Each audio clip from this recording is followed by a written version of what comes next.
We have clearly hit the wall of comedy in this country. I say comedy because anything else would be, I guess, a tragedy. Some unbelievable things that are happening right now. They just have to make you laugh or you're going to go insane. Have you heard this one yet? Governor Abbott in Texas has decided to try and save his state taxpayers from the fate of providing food and shelter to the thousands of illegal migrants coming over the border by sending the illegal immigrants to New York City and Washington, D.C. No, really, this is what he's doing. He gathers up busloads of people and has them driven to New York City and Washington, D.C., and then drops them off. Look, New York boasted that they're this sanctuary city and they have the resources to help all people. Governor Abbott is just using that information to help people, isn't he? What a kind guy he is. It is so comical and it is so true. I gotta love the Republicans. They're so brash and brave. And this is probably from the good old Trump years. They probably, realized that if Trump could be brash and brave, let everybody else be brash and brave. This is hysterical. But wait till you hear this part. Mayor Adams of New York just threatened to send New Yorkers to Texas.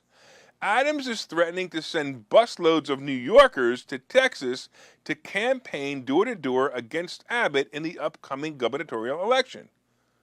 It's basically retaliation for Texas sending busloads of illegals to the Big Apple. Are you thinking what I'm thinking here?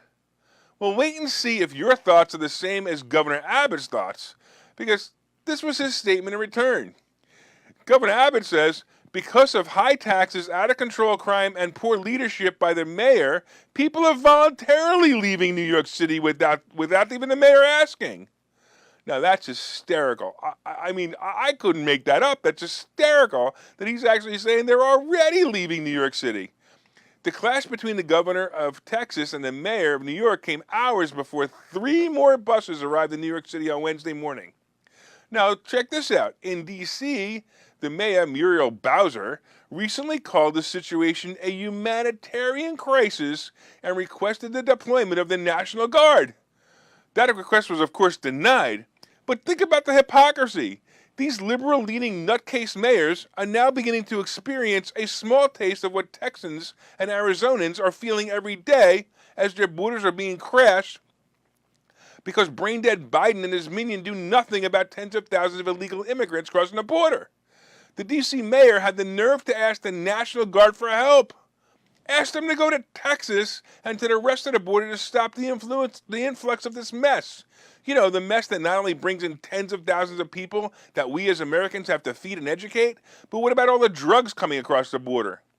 It's easier to get fentanyl into the United States than it is to get a vape pipe on a plane in Russia. Hey, that's an idea. Let's get the Russians to work at our borders. That could solve the problem. Oh wait, that might actually happen if Biden stays in office too long. Only difference would be that the Russians would be keeping you and I inside the border while we're forced to learn Russian and drink vodka.